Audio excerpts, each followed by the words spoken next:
నమస్తే మాస్టర్స్. నిగూఢ రహస్యాలు హిడెన్ మిస్టరీస్ బై ఓషో. మనము ఈ పుస్తకము మళ్ళీ 2వ అధ్యాయంలోకి వెళ్తున్నాము. ఈ అధ్యాయం పేరు తీర్థయాత్రా స్థలాల రూపాంతర రసయోగం. ఓషో గారు సింపుల్ గా పేరు చెప్పట్లేదన్నమాట, చాలాగా రసవత్తరంగా చెప్తున్నారు. తీర్థయాత్ర స్థలాల గురించి తెలుసుకుందాము అన్నట్టు అదేం చేయట్లే, దాని రూపాంతర రసయోగం అన్నారు. అంటే ఆ స్థలాలు అసలు ఎలా రూపాంతరం చెందాయి కాలక్రమంలో మనం తెలుసుకుందాం. పెసిఫిక్ మహాసముద్రంలో ఈస్టర్ ఐలాండ్ అనే ఒక చిన్న ద్వీపం ఉంది. అక్కడ 20 అడుగుల ఎత్తులో ఉన్న పెద్ద రాతి విగ్రహాలు 1000 ఉన్నాయి. ఇప్పుడు ఆ దీవి జనసాంద్రత కేవలం 200 మాత్రమే. ఆ దీవిని మొదటిసారి కనుక్కున్నప్పుడు అది ఎంత చిన్న దీవి అంటే అక్కడ 200 మందికి సరిపడే దానికంటే ఎక్కువ ఆహారం ఉత్పత్తి చెయ్యలేము అని, దాని జనసంఖ్య ఎప్పుడూ అంతకు మించి ఉండదు అని అది సూచిస్తుంది. 200 మంది మాత్రమే అక్కడ నివసించగలిగినప్పుడు అంత పెద్ద రాతి విగ్రహాలు, అందున 1000 విగ్రహాలు అక్కడ ఉండడం చాలా ఆశ్చర్యకరమైన విషయం. ఒక్కొక్కరికి 5 విగ్రహాలు. వారు కావాలనుకున్న అంత పెద్ద విగ్రహాలను తయారు చేయగలిగేవారు కాదు. ఎందుకంటే వారి జీవితాలు వారి దైనందిక అవసరాల కోసమే ఖర్చు చేయవలసి వచ్చింది. ఆ విగ్రహాలు దేనికోసం నిర్దేశించబడ్డాయి? వాటిని ఎవరు చేసి ఉంటారు? ఎందుకు?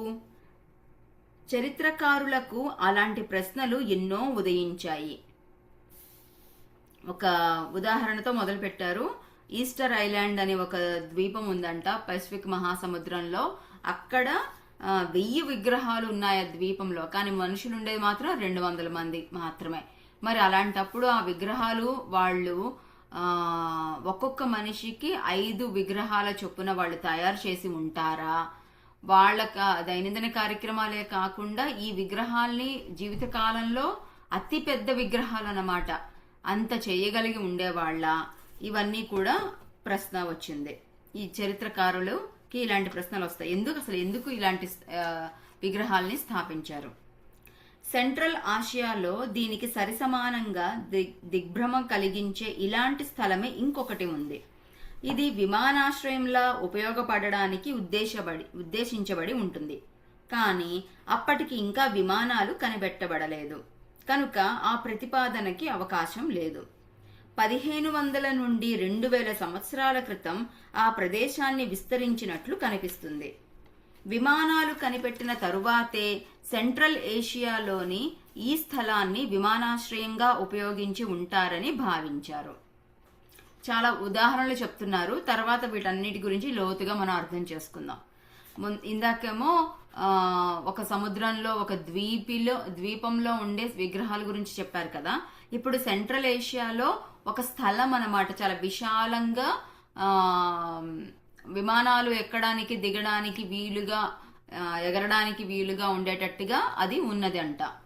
అదేంటి, 2000 సంవత్సరాల నుంచి కూడా ఈ స్థలం ఇలా ఉంది అని విషయాన్ని కనిపెట్టారు. కానీ ఇది విమానాలు ఎప్పుడైతే తయారు చేశారో, 200 సంవత్సరాల క్రితమో ఎప్పుడైతే విమానాలు తయారు చేశారో అప్పుడే ఈ స్థలము విమానాశ్రయానికి సరిపోయి ఉంటుంది, వాడబడి ఉండుండొచ్చు అన్న విషయము అనుకున్నారు కదా. అసలు విమానాలే లేని సమయంలో ఇంత విశాలమైన ప్రదేశము ఎందుకు ఉంది అనే విషయం వాళ్ళకి ఎవరికి తెలిసేది కాదు.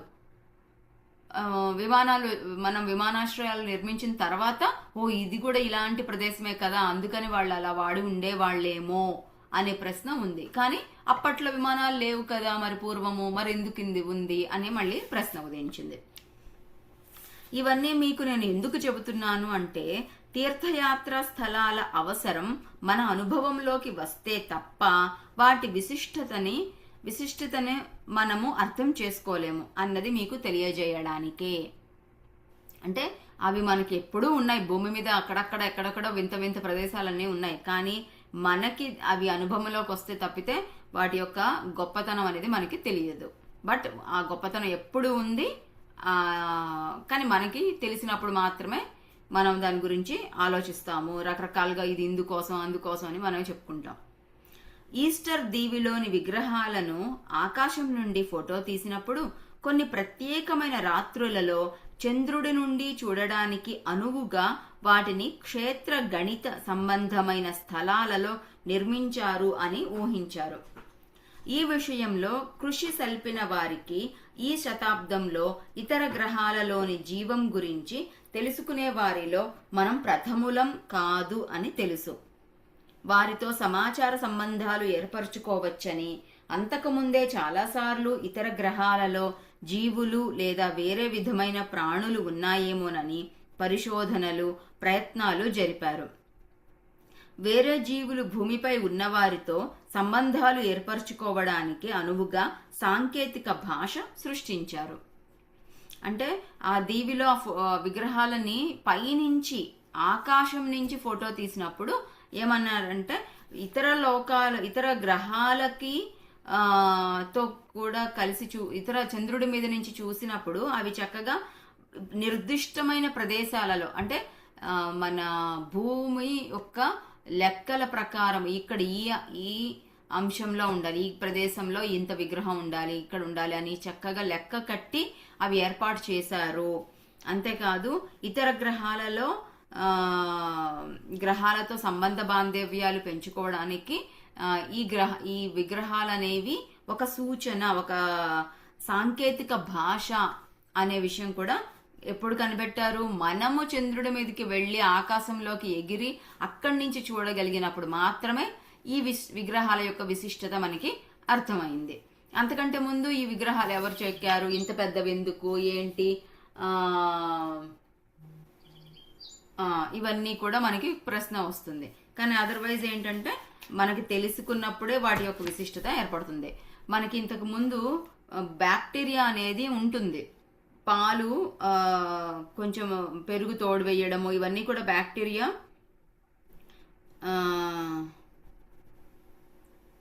ఉంటుంది అని పూర్వం తెలుసు. కానీ మనము మైక్రోస్కోప్ కనిపెట్టేంత వరకు మనకి బ్యాక్టీరియా ఉంటుంది అనే విషయం తెలియదు. బ్యాక్టీరియా అనేది ఒకటి ఉంది, సూక్ష్మమైన కంటికి కనిపించని క్రిములు ఏదైతే ఉంటాయో అవి ఇంకా ఉంటాయని మనం మైక్రోస్కోప్ కనిపెట్టినప్పుడు మాత్రమే తెలుసుకున్నాము.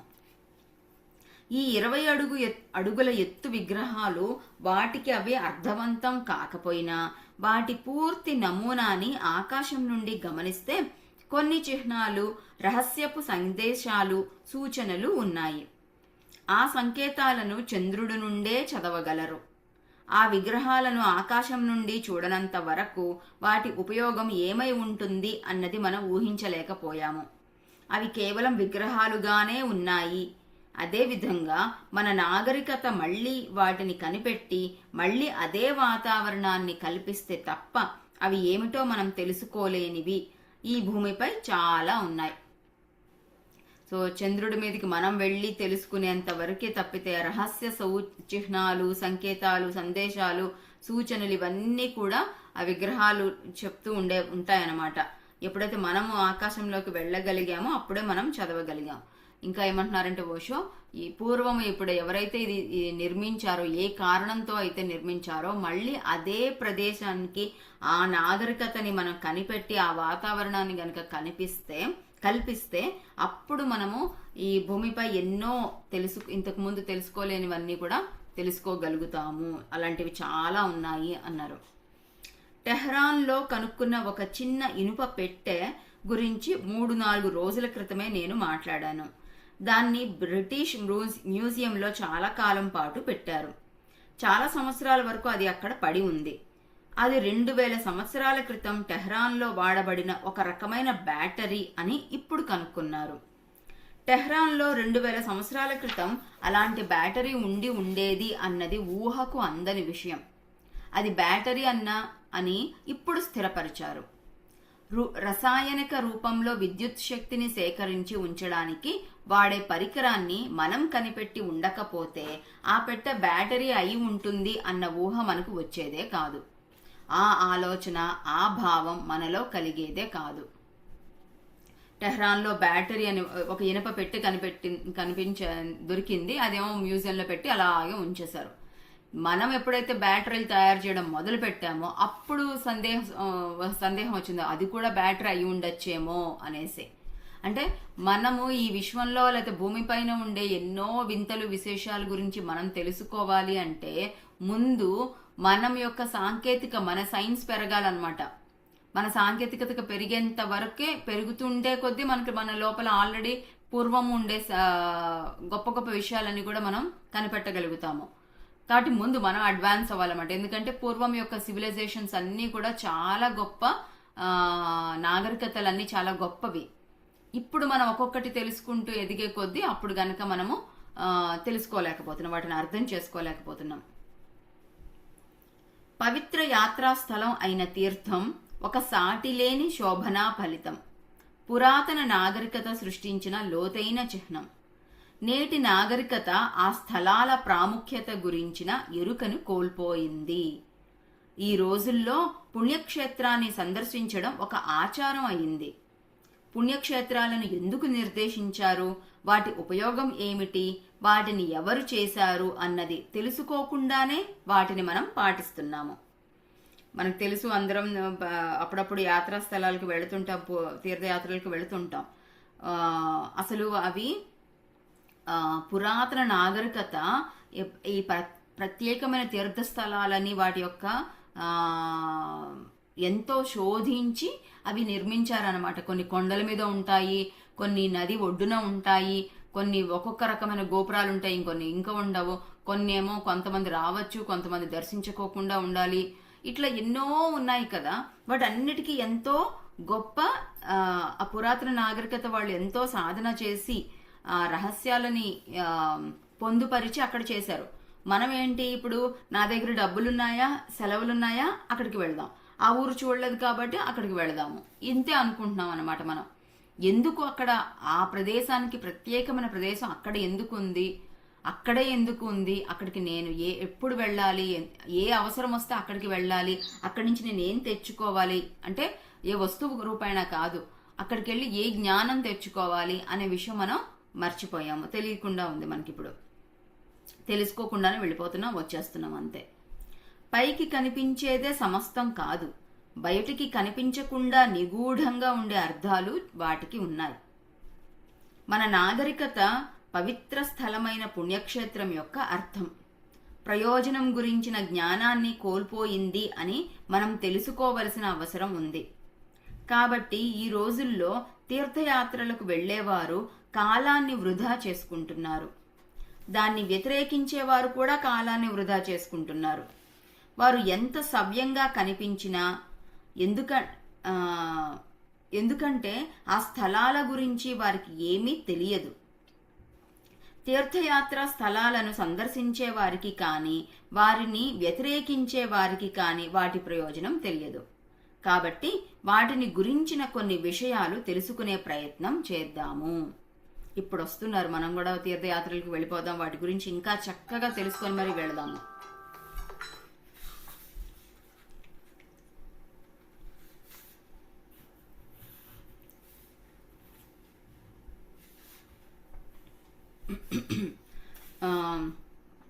ఏమంటున్నారంటే ఓషో, తీర్థయాత్ర స్థలాలు ఎప్పుడో కట్టారు, ఎప్పుడో ఏర్పాటు చేశారు. ఒక్కొక్క ఊర్లో ఒక్కొక్క ప్రదేశంలో వింతమైన పుణ్యక్షేత్రాలు ఉన్నాయి.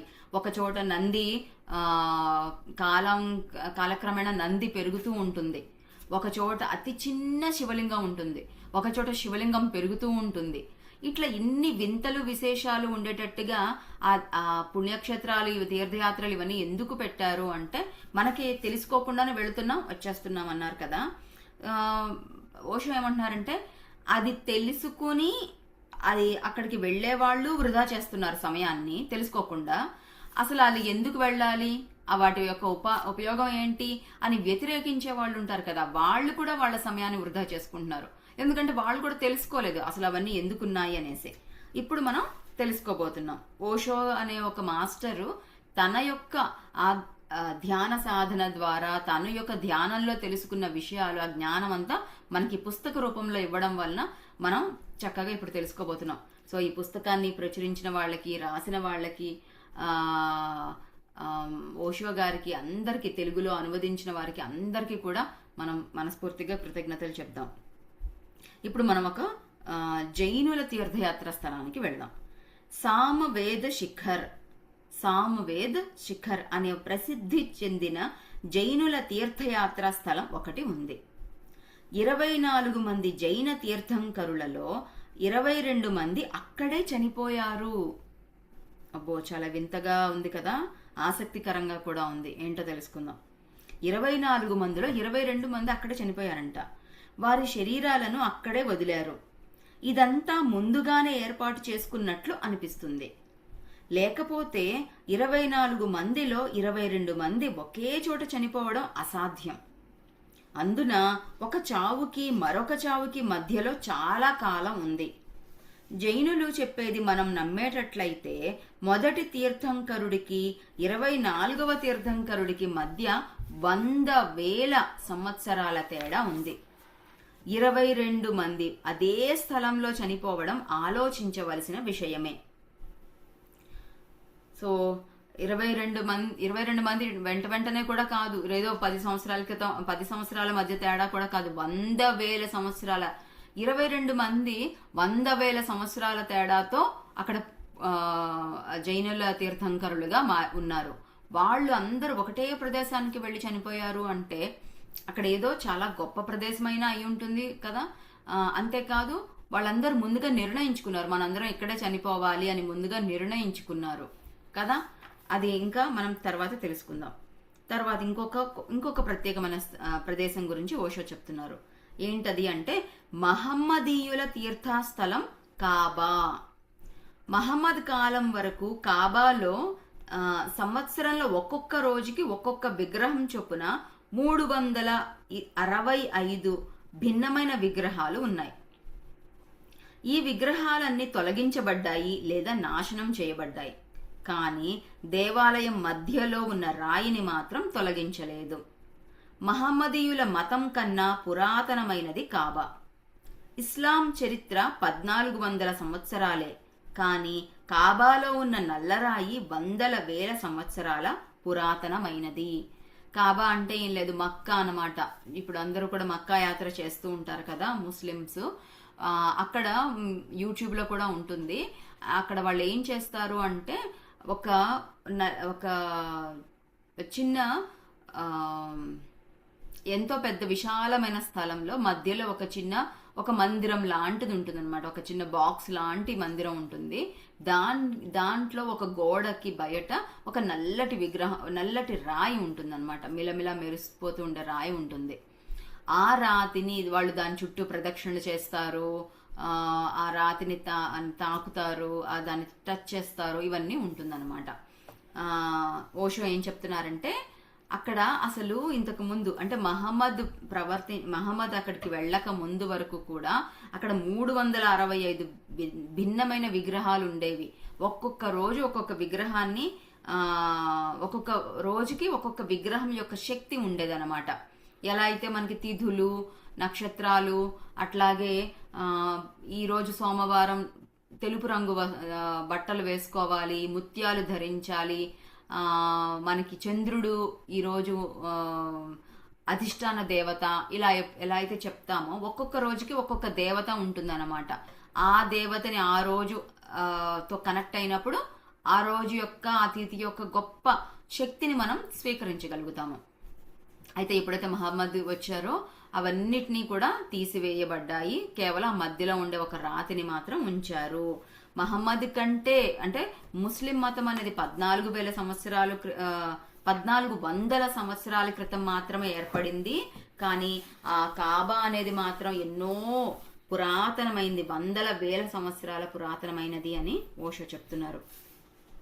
ఇంకొక ఆసక్తికరమైన విషయం ఏమిటి అంటే ఆ రాయి మన భూమికి సంబంధించినట్లు కనిపించదు. అది భూమికి ఎలా వచ్చింది ఉన్న ఒకే ఒక్క ప్రతిపాదన ఏమిటి అంటే అది ఉల్కలో ఒక భాగం అని. ఉల్క చిన్నాభిన్నం అయినప్పుడు వేలాది రాతి ముక్కలు భూమిపైన పడతాయి. అందులో చాలా వరకు భూమిని చేరక ముందే మండిపోతాయి. మనం రాత్రుళ్ళు నక్షత్రాలు పడిపోవటం చూసినప్పుడు అవి నక్షత్రాలు కాదు, ఉల్కలు. కొన్నిసార్లు పెద్ద రాళ్లు భూమిని చేరుకోగలుగుతాయి. భూమిపై ఉన్న రాళ్లకి ఈ రాళ్లకి నిర్మాణంలో తేడా ఉంది. కాబాలోని రాయి అలాంటిదే. ఇది నేను వేరే చోట కూడా విన్నానన్నమాట, చూశాను, చదివాను. ఏంటంటే ఉల్కలు అంటే తెలుసు కదా, ఇతర గ్రహాలు ఏదైనా విడిపోయినప్పుడు, ముక్కలైపోయినప్పుడు దాని భాగాలు భూమి వైపు ప్రయాణం చేస్తాయన్నమాట. చేసినప్పుడు అవి భూమి మీదకి వచ్చి మన వాతావరణంలోకి వచ్చి, ఇక్కడ ఆక్సిజన్ ఉండడం వల్ల ఈ వాతావరణంలోకి ఎంటర్ అవ్వడంతోనే అవి మండిపోయి పొగగా అలా మారిపోతుంది, మన భూమి మీద ఉండదు. కానీ ఈ ప్రత్యేకమైన రాయి మాత్రము ఈ మహమ్మద్ వాళ్ళ దాంట్లో కూడా ఉంటుందన్నమాట. ఈ రాయి ఎలా వచ్చిందంటే మహమ్మద్ ప్రవక్తకి విశ్వం నుంచి ఇది బహుమతిగా ఇవ్వబడింది, అది వచ్చి పడింది అక్కడ అని కూడా చెప్తారనమాట దాంట్లో. అంటే వేరే గ్రహాల నుంచి వచ్చిన, ఇది భూమికి సంబంధించిన గ్రహం కాదు, అది చాలా నున్నగా మెరిసిపోతూ ఉంటుందన్నమాట ఆ రాయి అనేది. ఇది వేరే గ్రహం నుంచి వచ్చింది అని అనుకుంటాము. ఈ కాబాలో రాయి కూడా అలాంటిదే. ఈ విషయం గురించి లోతుల్లోకి వెళ్లిన వారిని అనుసరించి మన వ్యోమగాములు భూమి నుండి కొన్ని వస్తువులను తీసుకొని వెళ్లి చంద్రుడిపై వదిలి వచ్చినట్లు ఆ రాళ్లని భూమిపైకి తెచ్చి వదిలి వెళ్లి ఉండవచ్చని భావించారు. న్యూక్లియర్ యుద్ధం జరిగి భూమిపై జీవం అంతరించిన వ్యోమగాములు చంద్రుడిపై వదిలి వచ్చినవి అక్కడ సురక్షితంగా ఉంటాయి. ఏదైనా నాగరికత ఎప్పటికైనా చంద్రుడిని చేరుకుంటే మనం అక్కడ వదిలిన వాటిని చూసి చాలా ఆశ్చర్యపడతారు. ఇది బాగుంది కదా. సో ఏమన్నారంటే, ఒకవేళ ఏదైనా ఒక పెద్ద బాంబు వేశారనుకోండి, న్యూక్లియర్ బాంబు ఏదో పేలిపోయింది భూమి మీద, మొత్తం భూమి మీద ఉండే వాళ్ళందరూ అంతరించిపోయారు, ఏమీ లేదు, భూమి మొత్తం అయిపోయింది. ఎప్పుడైనా ఒకవేళ జరిగిందే అనుకుందాం, ఎవరైనా తర్వాత కాలంలో చంద్రుడి మీదకి వెళ్ళారనుకోండి, మనం ఏం చేస్తామంటే, మనము ఈ స్పేస్ సైంటిస్టులు ఉంటారు కదా, భూమి మీద నుండి చంద్రుడి మీదకి గ్రహాలు మనము శాటిలైట్స్ ద్వారా వెళుతున్నాము, ఒక రాకెట్స్ ద్వారా వెళ్తున్నాం కదా, అక్కడ భూమి మీద నుంచి కొన్ని ప్రత్యేకమైన రాళ్లని, వస్తువులని తీసుకెళ్లి అక్కడ వదిలిపెట్టేసి వస్తున్నారు. అట్లాగే చంద్రుడి మీద నుంచి రాళ్లని మన భూమి మీదకి తీసుకొస్తున్నారు. మనం భూమి మీద మొత్తం జీవమంతా అంతరించిపోయినప్పుడు ఎవరన్నా చంద్రుడి మీదకి వెళ్ళారనుకోండి, అక్కడ చూసి అరే ఇదేంటి, ఈ చంద్రుడికి సంబంధించినది కాదు, ఇటువంటి రాళ్ళు ఇక్కడెక్కడా లేవు, ఇది వేరే గ్రహానికి సంబంధించింది అయి ఉంటుంది అని వాళ్ళు ఆశ్చర్యపోతారు కదా. అట్లా మనం కూడా ఇప్పుడు కాబా గురించి ఆశ్చర్యపోతున్నాం. కాబట్టి కాబాలో ఉన్న రాయి ఉల్కలో భాగం కాకపోవచ్చు. వేరే గోళంలో ఉండే జీవులు దాన్ని తెచ్చి వదిలిపెట్టి ఉండవచ్చు. ఒకప్పుడు దాని ద్వారా వారితో సమాచార సంబంధాలు కలిగి ఉండవచ్చు. కానీ ఇప్పుడు కేవలం దాన్ని పూజించడం మాత్రమే మిగిలింది. దాన్ని సమాచార వస్తువుగా ఎలా ఉపయోగించి ఉంటారు అన్న విజ్ఞానాన్ని మనం కోల్పోయాము. తరాలు గడిచే కొద్దీ పూర్వపు నాగరికత, పూర్వపు జ్ఞానం అనేది మనం కోల్పోతాం కదా. అలాగే మనం కూడా ఇప్పుడు ఆ రాయి, కాబాలో ఉన్న ఆ గొప్ప రాయి అనేది ఇతర గ్రహాల వాళ్ళు ఎవరో తెచ్చి పెట్టి ఉండవచ్చు. అంతేకాదు వాళ్ళు ఈ గ్రహంతో అంటే ఒక కమ్యూనికేషన్ అంటే ఒక సిగ్నల్స్, టెలికమ్యూనికేషన్ లాగా అది ఉపయోగించి ఉండొచ్చు ఇక్కడ ఉండడం అనేది. కానీ తర్వాత మనకి ఆ సైన్స్ అనేది మనం పోగొట్టుకున్నాము. కాబట్టి అది ఒట్టి కేవలం పూజించడం, వెళ్ళడం, దండం పెట్టుకోవడం, రావడం, అంతే అనమాట. కాబట్టి అసలు దాని ఉపయోగం అనేది తెలియదు. పోయిన వాళ్ళు ఎలాగే వెళుతున్నారు, వచ్చేవాళ్ళు అలాగే తిరిగి వస్తున్నారు. నాకు ఒకానొక కాలంలో ఒక ప్రశ్న ఏర్పడింది. ఏంటి అది అంటే, మనకి వెంకటేశ్వర స్వామి సాలగ్రామము అంటారు కదా, చాలా గొప్ప శక్తి అయిన భగవంతుడు. అయితే నాకు ఎలాంటి ఒక తమాషా ప్రశ్న వచ్చింది ఒకసారి. ఏంటి అంటే, షుగర్ అనేది డయాబెటీస్, మన మనుషులకి డయాబెటీస్ ఉంటుంది కదా. సో ఈ డయాబెటీస్ అనేది చాలా సామాన్యమైన ఒక అనారోగ్య సమస్య. అంటే మన పుట్టుకతో వచ్చిన సమస్య కాదు, ఎప్పుడో పెద్ద అయిన తర్వాత ఎప్పుడో తెచ్చుకున్నది. మళ్ళీ కొంతమంది యోగాలు, మెడిటేషన్లు ఇవన్నీ చేసి నాకు షుగర్ తగ్గింది అని కూడా వాళ్ళకి వాళ్ళు చెప్పుకుంటున్నారు. అంటే ఇది ఒక మామూలు అనారోగ్య సమస్య, వస్తుంది పోతుంది, ఏదైనా చెయ్యకపోతే వచ్చింది, చేస్తే పోతుంది, ఎక్సర్సైజ్ ఇవన్నీ చేస్తే చక్కగా పోతుంది. మరి ఇంతటి అతి సామాన్యమైన షుగర్ వ్యాధి మనము ఎంతో గొప్ప శక్తివంతుడైన భగవంతుడైన ఆ వెంకటేశ్వర స్వామి తిరుమల తిరుపతికి వెళ్ళినప్పుడు ఎందుకు పోవట్లేదు? మనం షుగర్తోనే పోతున్నాము, షుగర్తోనే బయటికి తిరిగి వస్తున్నాము. ఆ మాత్ర వేసుకుంటారు, లోపలికి వెళ్తారు, మళ్ళీ బయటకు వస్తారు, మాత్ర వేసుకుంటారు. అంత గొప్ప శక్తివంతుడైన భగవంతుడు ఆఫ్టర్ ఆల్ షుగర్ వ్యాధిని తీయట్లేదా? ఎందుకు తీయట్లేదు? అతనికి చేత కాదా? అది కాదు కదా. ఎంతో శక్తి ఉంది, మనమే చేసుకోగలిగినప్పుడు భగవంతుడు చేయలేనిదంటూ ఏమీ ఉంది?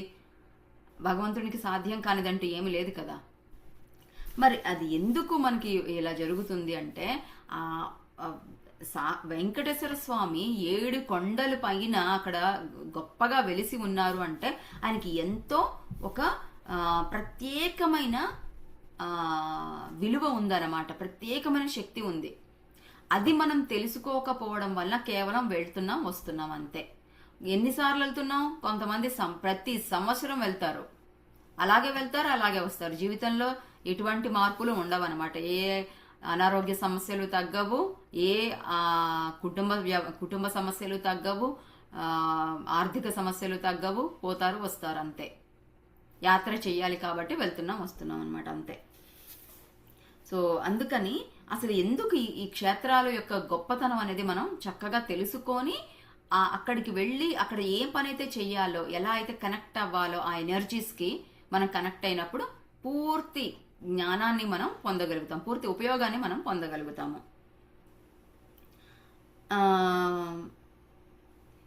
పవిత్ర తీర్థయాత్రా స్థలం ఒకప్పుడు అనంతంతో బ్రతికి ఉన్న జీవులతో కాకుండా ఈ భూమిపై నివసించి ముక్తి పొందిన ఆత్మలతో సంబంధం ఏర్పరచుకోవడానికి ఏర్పాటు చేయబడిన మాధ్యమం అన్న విషయం కేవలం ఉదహరించడానికి మాత్రమే చెబుతున్నారు.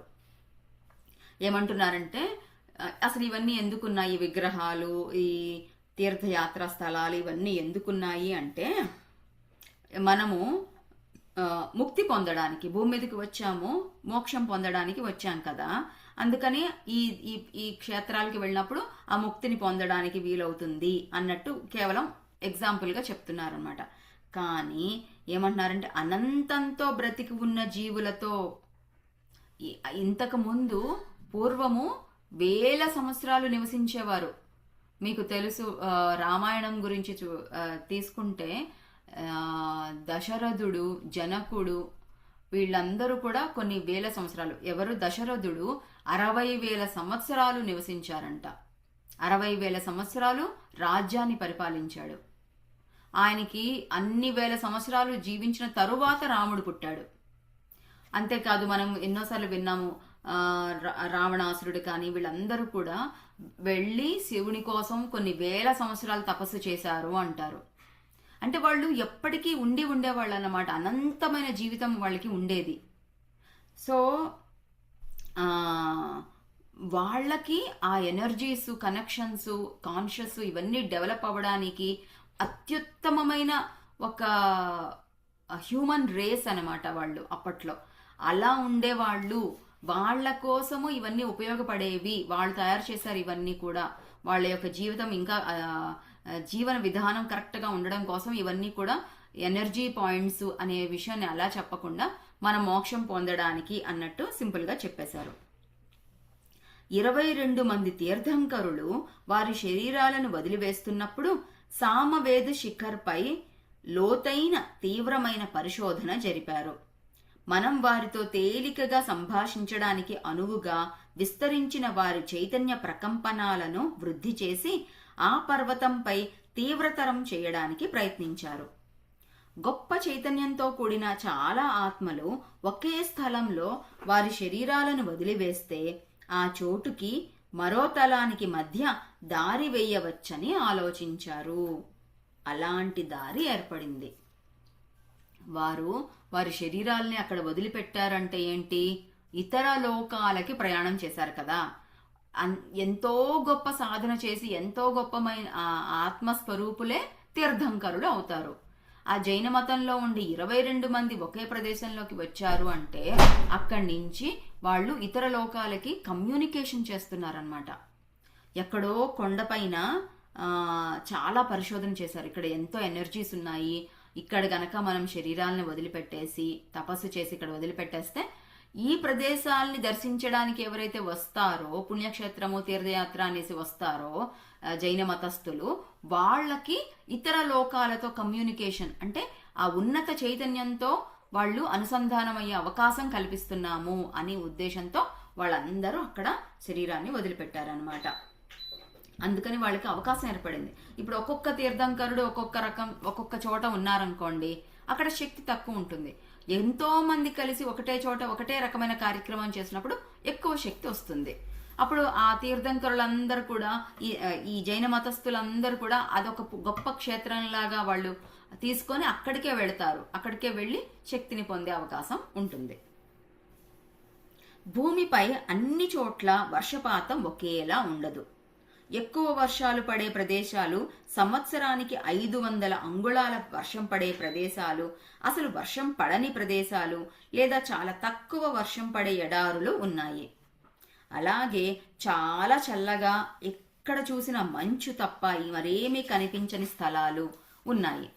వేడి చాలా ఎక్కువగా ఉండడంతో మంచు గడ్డగట్టడం కష్టతరమైన ప్రాంతాలు ఉన్నాయి. వేడి చాలా తక్కువగా ఉండడంతో మంచు గడ్డకట్టడం కష్టతరమైన ప్రాంతాలు ఉన్నాయి. అదేవిధంగా భూమి మీద ఎక్కువ సాంద్రతతో ఉన్న చైతన్యం, తక్కువ సాంద్రతతో ఉన్న చైతన్యం ఉండే ప్రదేశాలు ఉన్నాయి. మానవ చైతన్యంతో నింపబడ్డ క్షేత్రాలను, ఎక్కువ చైతన్యం ఉన్న స్థలాలను సృష్టించడానికి ఎరుకతో ప్రయత్నాలు చేశారు. అవి వాటికవే సంభవించవు. ఎంతో శక్తిగల వ్యక్తుల చైతన్యపు ఫలితమే అవి. ఓకే, ఒక ముఖ్యమైన సీక్రెట్ చెప్పారన్నమాట ఇక్కడ. మామూలుగా భూమి మీద అంతా ఒకటేలా ఉండవు కదా. విపరీతమైన చలి, మంచు గడ్డగట్టే ప్రదేశాలు, అసలు మంచు కాదు కదా, నీరు కూడా ఉండని ప్రదేశాలు, ఇలాంటి ఎడారులున్నాయి. తర్వాత పూర్తిగా ఎక్కడ చూసినా ఉప్పు నీరుతో ఉండే సముద్రాలు ఉంటాయి. ఇలా ఎన్నో రకరకాల ప్రదేశాలు ఉన్నాయి. అవి అక్కడే ఎందుకున్నాయి అనేది కూడా ఉంది. మనకి పిరమిడ్స్ ఉన్నాయి కదా ఈజిప్టులో. ఆ ఈజిప్ట్లో పిరమిడ్స్ రాళ్ళు పెద్ద పెద్ద గ్రానైట్ రాళ్లతో కట్టారు. ఎంత అంటే ఒక్కొక్క రాయి కొన్ని టన్నుల బరువు ఉంటుందన్నమాట. పోనీ ఎడారి అది, అక్కడ అసలు ఎక్కడ కొండలు అనేవి లేవు. ఈ పెద్ద పెద్ద పిరమిడ్లు తీసుకొచ్చి అక్కడే ఎందుకు పెట్టారు, అక్కడే ఎందుకు కట్టారు, అసలు ఎలా కట్టారు అనేది ఇప్పటికి కూడా గొప్ప రహస్యం అన్నమాట. ఎవ్వరు కనిపెట్టలేకపోయారు. ఎక్కడి నుంచి తీసుకొచ్చారు ఈ రాళ్ళు? ఇంత బరువైన రాళ్ళు ఎలా తీసుకొచ్చారు? అప్పట్లో అసలు ఏం టెక్నాలజీ ఉంది? క్రేన్స్ లేవు కదా, ఏం లేవు కదా, ఎలా తెచ్చారు? ఎన్ని వేల మైళ్ళ నుంచి తీసుకొచ్చారు? ఇట్లా ఎన్నో ప్రశ్నలు ఉన్నాయన్నమాట. అంటే ఏమంటున్నారంటే ఓషో, భూమి మీద ఒక చోట సముద్రం ఉంది, లేదా ఒక చోట నీళ్లున్నాయి, ఒక చోట ఎడారి ఉంది. ఇవన్నీ కూడా ఎందుకు ఇక్కడ ఉన్నాయి అంటే మనుషుల యొక్క ఉన్నత చైతన్యం కోసం. అంటే ఒక మనిషిని గనక భూమి మీద సృష్టిస్తే, మనిషి ఉన్నాడు అంటే ఆ మనిషికి ఉన్నత చైతన్యంతో, అతని యొక్క గొప్ప చైతన్యంతో కనెక్ట్ అవ్వడానికి, తన యొక్క పూర్ణాత్మతో కనెక్ట్ అవ్వడానికి ఎక్కడెక్కడ ఏమేమి ఉండాలి అని ఎంతో గొప్ప ఉన్నతమైన చైతన్యం ఉండే గొప్ప మాస్టర్స్ నిర్ణయించి ఏర్పాటు చేయబడ్డారన్నమాట. ఇవన్నీ వాటికవే జరగలేదు అంటున్నారు. ఈ ప్రకృతిలో ఎక్కడ ఏది ఉండాలి, దానికి ఇంకొక మనం నిదర్శనం చెప్పుకోవచ్చు. ఈశ్వరాజ్ఞ లేనిదే చీమ కూడా కుట్టదు, లేకపోతే ఆకు కూడా కదలదు అంటాం కదా. అంటే ప్రతి ఒక్క చిన్న వస్తువు, విషయము అన్నీ కూడా భగవంతుని యొక్క దివ్య ప్రణాళిక, డివైన్ ప్లానింగ్ లో భాగంగా ఉందన్నమాట. ఏదైనా ఆకు కదలడం, నా మనసులో ఒక ఆలోచన రావడం, రాకపోవడం, నేను ఒక పని చేయడం, చేయకపోవడం, అన్నీ కూడా భగవంతుడి యొక్క డివైన్ ప్లానింగ్ లో భాగంగా ఉన్నాయి. అయితే ఎందుకు ఇవన్నీ ఉన్నాయి, ప్రకృతిలో ఎందుకు అన్నీ ఉన్నాయంటే నా యొక్క ఉన్నతమైన చైతన్యం కోసం ఉన్నాయి, నేను ఎదగడం కోసం ఉన్నాయి. అలాగే సముద్రాలు, నదులు ఇవన్నీ కూడా ఎక్కడ ఏది ఉంది, ఎక్కడ ఏది లేదు, అన్నీ కూడా ఆ డివైన్ ప్లానింగ్ లో భాగంగా ఉన్నాయి. ఎవరు చేశారు ఇవన్నీ? ఎంతో శక్తి ఉండే చైతన్యం, ఎంతో శక్తి చైతన్యం ఉండే వ్యక్తుల ద్వారా ఇవన్నీ ఏర్పాటు చేయబడ్డాయి అన్నమాట. 22 మంది తీర్థంకరులు ఒకే పర్వతానికి పయనించి సమాధి స్థితికి చేరుకొని వారి శరీరాలని అక్కడ వదిలివేసి ఒక విధంగా సామవేద శిఖర్లో ఎంతో గొప్ప చైతన్య శక్తి క్షేత్రం సృష్టించారన్నమాట. ఎవరైనా అక్కడ కూర్చొని 22 మంది తీర్థంకరులు చెప్పిన ప్రత్యేక మంత్రాలు పఠిస్తే అతడి సూక్ష్మ శరీర యాత్ర అనుభవాలు వెంటనే మొదలవడానికి ఉద్దేశించబడింది. అది ప్రయోగశాలలో జరిపే శాస్త్రీయ పరిశోధన లాంటిదే. అసలు విషయం చెప్పేశారు మనకి. ఆ జైనులు తీర్థంకరులు అంతమంది ఒకటే చోట సమాధి చెందారు. వాళ్ళు అంటే ఎందుకు సమాధి చెందుతారు మనకు కూడా తెలుసు కదా. మన హిందూ ధర్మంలో కూడా ఎంతో మంది గొప్ప గొప్ప యోగులు, ఋషులు వాళ్ళందరూ సమాధి చెందుతారు. ఎక్కడ అంటే అక్కడ వాళ్ళు చెందరు, కొన్ని ప్రత్యేకమైన ప్రదేశాల్లో మాత్రమే చేస్తారనమాట. మేము మొన్న గోదావరి తీరానికి వెళ్ళాము. అక్కడ మేము పాపికొండల యాత్ర చేయడానికి గోదావరి తీరానికి రాజమండ్రికి వెళ్ళినప్పుడు అక్కడ గోదావరి తీరంలో ఒక చిన్న గుడి ఉంది. ఆ చిన్నది అసలు ఎవరు పెద్దగా పట్టించుకోరు అనుకుంటా. అక్కడ ఆ గుడిలో 5 మంది యోగులు అక్కడే సమాధి చెందారనమాట. ఒక చిన్న ప్రదేశంలో 5 మంది యోగులు సమాధి చెందారు అంటే అక్కడ ఎంతో శక్తి ఉంది అనే కదా అర్థము. గొప్ప ప్రదేశం అని ఎంచుకున్నారు కదా వాళ్ళు. అంతేకాదు ఆ సమాధి చెందడం ఎందుకు చెందాలి, మానవాళి యొక్క లోక కళ్యాణం కోసమని అక్కడ వాళ్ళు ఎంచుకున్నారన్నమాట. అట్లాగే ఈ తీర్థంకరులు కూడా 22 మంది ఈ కొండ మీద గనక మనము సమాధి చెందితే ఇక్కడ శక్తిని నిక్షేపిస్తే వచ్చిన వాళ్ళకి ఇక్కడ ఉపయోగపడుతుంది అని ముందు తెలుసుకున్నాం కదా. ఇంతకీ ఏం చేయాలంట? వచ్చిన వాళ్ళు, ఆ ప్రదేశానికి వచ్చిన వాళ్ళు అక్కడ ఆ తీర్థంకరులు ప్రత్యేకమైన మంత్రాలను పఠించడానికి ఇచ్చారనమాట. ఎప్పుడైతే అక్కడ కూర్చొని వాళ్ళు చెప్పిన పద్ధతి ప్రకారము ఆచరణ చేసి, అంటే స్నానం చేయడము, ఉపవాసం చేయడము, ఇట్లాంటివన్నీ చేస్తూ వాళ్ళు ఇచ్చిన ప్రత్యేకమైన మంత్రాలని అదే పద్ధతిలో చక్కగా పఠిస్తే గనక, అంటే మనము ఇంతకు ముందు తెలుసుకున్నాము ఓంకారం చెప్పాలి అంటే దానికి ఒక పద్ధతి ఉంటుందన్నమాట. ఒక రకమైన శబ్దము ఇంపార్టెంట్ అని కూడా చెప్పారు కదా, ఈ పుస్తకంలోనే తెలుసుకున్నాం మనం. ఏంటి అంటే ఒక్కొక్కరు ఒక్కొక్క రకంగా చెప్పేస్తారు, కానీ ఫలితం మాత్రం కొంతమందికి లభిస్తుంది. ఎందుకు అంటే అది చెప్పడం, ఇది ఆ భాషని పలకడం కాదనమాట. నాకు తెలుగు వచ్చు కాబట్టి నాకు సంస్కృతం వచ్చు కాబట్టి నేను ఇది పలికేస్తాను, నాకు చదవడం వచ్చు అని కాదు. ఇక్కడ ఆ పద్ధతి ప్రకారం సామవేదంలో ఎలా అయితే చెప్పబడిందో ఆ విధంగా ప్రత్యేకమైన తరంగాలను సృష్టించే విధంగా ఎప్పుడైతే పలుకుతామో, అలాగే మంత్రాలను పఠిస్తామో అప్పుడు ఏమవుతుందంట అంటే సూక్ష్మ శరీర యాత్ర అనేది జరుగుతుందంట, అనుభవాలు పొందుతారంట. సూక్ష్మ శరీర యాత్ర అంటే ఆస్ట్రల్ ట్రావెలింగ్. అంటే ఆ శరీరాన్ని అక్కడ వదిలిపెట్టి మనం కూడా తాత్కాలికంగా అలా ఇతర లోకాలకి, ఇతర గ్రహాలకి, ఇతర డైమెన్షన్స్ కి వెళ్ళి తిరిగి రావచ్చు. అంతటి శక్తి అక్కడ వాళ్ళు నిక్షేపించి ఉంచారనమాట. ఇక్కడ సామవేద శిఖర్ అనే క్షేత్రంలో వాళ్ళు ఆ 22 మంది అక్కడ ఒక ఎక్స్పెరిమెంట్ చేసి మరి అలా చేశారు. ఇక్కడికి వచ్చిన వాళ్ళు ఇది గనక ఈ పద్ధతిని పాటిస్తే ఆస్ట్రల్ ట్రావెలింగ్ చేయొచ్చు. ఆస్ట్రల్ ట్రావెలింగ్ ఎందుకు చేయాలి? ఎవరైతే చేస్తారో వాళ్ళు ఈ జీవితం తాత్కాలికమైనది, మన ఆత్మ ఎప్పటికీ ఉంటుంది కాబట్టి ఈ భూమి మీద ఉండే ఈ సమస్యలన్నీ కూడా తాత్కాలికమైనవి, మనమే సృష్టించుకున్నాము. ఈ భూమి మీద నా శరీరం ఏదైతే ఉందో దానికంటే నేను చాలా గొప్ప చైతన్యము అనే విషయం మనకి తెలుస్తుంది. ఎప్పుడైతే అది తెలుసుకుంటామో, అంటే భగవద్గీతలో శ్రీకృష్ణ భగవానుడు చెప్పినట్టు ఆత్మ జ్ఞానం ఏదైతే ఉందో అది చదివి తెలుసుకోవడం కాకుండా మనమే తెలుసుకోవడం అన్నమాట. మనమే ఆత్మ అనే విషయము, శరీరాన్ని వదిలిపెట్టినా కూడా నేను ఆత్మగా ఉన్నాను అనే విషయం తెలుసుకోవడం అన్నమాట. ప్రత్యేకంగా తెలుసుకున్న వాళ్ళు ఎవరైతే ఉంటారో వాళ్ళు గొప్ప వాళ్ళు అవుతారనమాట. తీర్థయాత్ర స్థలాలను సృష్టించడానికి గల ఒకే ఒక కారణం చైతన్యంతో కూడిన అతి శక్తివంతమైన క్షేత్రాలను సృష్టించడానికి చేసిన ప్రయోగమే. అప్పుడు ఎవరైనా అంతరంగ ప్రయాణం తేలికగా మొదలు పెట్టవచ్చు. ఇదంతా ఎందుకు అంటే అంతరంగ ప్రయాణం. మనం కూడా అదే చేస్తున్నాం కదా, ధ్యానం చేసి గొప్ప గొప్ప గ్రంథాలని చదివి అనుభవాలని పంచుకొని మనం అంతరంగ ప్రయాణం మన గురించి మనం తెలుసుకుంటున్నాం. అలాగే ధ్యానంలో మన లోపలికి మనం ప్రయాణిస్తున్నాం. ఎంతో మంది మాస్టర్స్ మనం ఈ పిఎస్ఎస్ఎంలోకి వచ్చిన తర్వాత ఆస్ట్రల్ ట్రావెలింగ్ అనేది చేశారు. అలాగే మనం మనం కూడా పిరమిడ్స్ కట్టుతున్నాం. ఎందుకు అంటే శక్తివంతమైన క్షేత్రాలని సృష్టించడానికి అనమాట.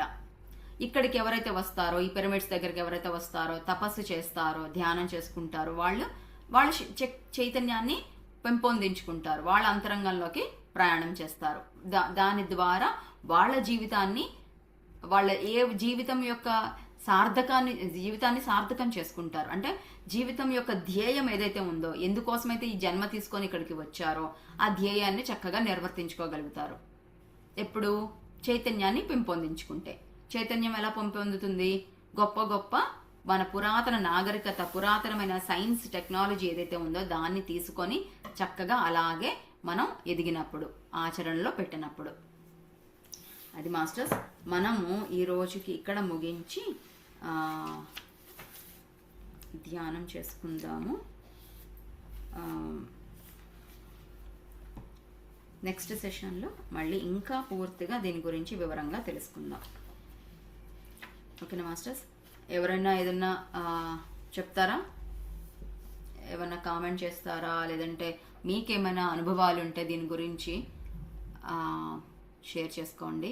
లేదు అంటే మన ఈ పుస్తకంలో ఓషో గారు చెప్పింది ఎలా అనిపించింది అనేది చెప్పండి.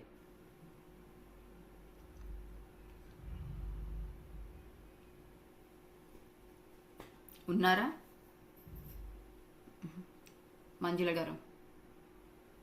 మేడం, స్టార్టింగ్ లో ఉల్కాపాతం పడినప్పుడు ఇక్కడ నాకు అది కొంచెం అర్థం కాలేదండి. నున్నగా రాయి ఉండడం అనేది ఈ విధంగా. ఓకే, అంటే అది ఈ భూమి మీదకి సంబంధించిన రాయి కాదు అని తెలుసు, అది అందరికీ తెలుసు, అందరూ ఒప్పుకుంటారు. అయితే ఎందుకు వస్తుంది అంటే, మామూలుగా ఎలా చెప్పారు అంటే సైంటిస్టులు వీళ్ళందరూ, అంటే మామూలు ప్రజలకి అర్థం కావడం కోసం, లేదా ఇంకా వేరే ప్రశ్నలు అనేవి రాకుండా ఉండడం కోసం ఎలా చెప్పారు అంటే, ఉల్క అంటే ఏంటంటే ఇంగ్లీష్లో ఏదో ఉందండి, మీటియర్ అంటారనమాట. అంటే వేరే గ్రహాలు, నక్షత్రాలు ఇవన్నీ కూడా ఎప్పుడూ కొన్ని పుడుతుంటాయి, కొన్ని చనిపోతుంటాయి అనమాట. నక్షత్రాలు కొత్తవి పుడుతుంటాయి, కొత్తవి వెళ్ళిపోతుంటాయి. ఇలా విస్ఫోటనం చెందినప్పుడు ముక్కలు ముక్కలుగా విడిపోతాయి అనమాట. అవి విడిపోయి అంతరిక్షంలో అవి ప్రయాణం చేస్తూ ఉంటాయి. మనకి రాత్రిళ్ళు చూస్తే నక్షత్రాలు పడిపోవడం అనేది చూస్తూ ఉంటాం మనం. చూసారు ఎప్పుడైనా? చూస్తామండి. సో ఆ నక్షత్రాలు పడిపోవడం అంటే, నక్షత్రం పడిపోవడం కాదు, ఉల్కలు అంటే ఆ నక్షత్రాలు ఏదైతే విస్ఫోటనం చెంది ముక్కలు అయితే ఉన్నాయో ఆ మీటియర్స్ అనేవి పడిపోతూ ఉండడం అన్నమాట.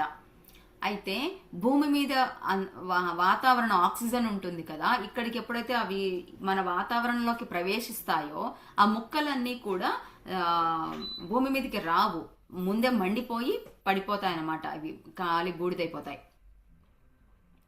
కానీ ఇది మాత్రం ఏం అవ్వలేదు, ఇది అలాంటిది, ఇది పెద్ద రాయి, అందుకని ఇది ఏం అవ్వలేదు అన్నట్టుగా చెప్పేశారు. కానీ ఓషో ఏమంటున్నారంటే, ఇది అలాంటిది కాదు, మనమే ఎలా అయితే ఇప్పుడు అంతరిక్షంలోకి చంద్రుడి మీదకి వెళ్ళి మన భూమి మీద రాళ్ళు అక్కడ పెట్టి అక్కడ రాళ్ళు తీసుకొచ్చి ఇక్కడ పెడుతున్నామో, అట్లాగే పూర్వం ఎప్పుడో ఇంకా గొప్ప ఇతర లోకాల్లో ఉండే జీవులు తీసుకొచ్చి తెచ్చిపెట్టిన రాయిది. ఎందుకంటే వాళ్ళకి దీనికి మధ్య కమ్యూనికేషన్ అన్నమాట.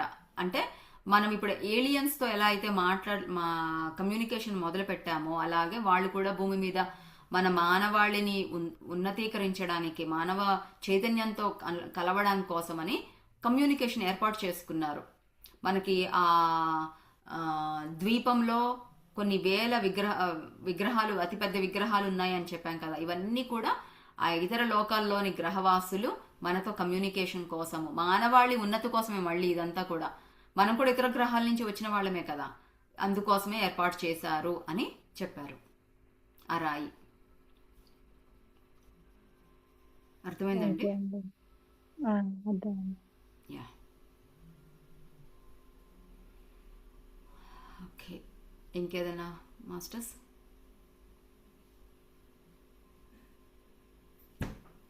ఓకే, అయితే మనం ఈరోజు సెషన్ ఇప్పటితో ఆపేసి మళ్ళీ నెక్స్ట్ సెషన్లో కలుద్దాం మాస్టర్స్. థ్యాంక్ యూ అందరికీ.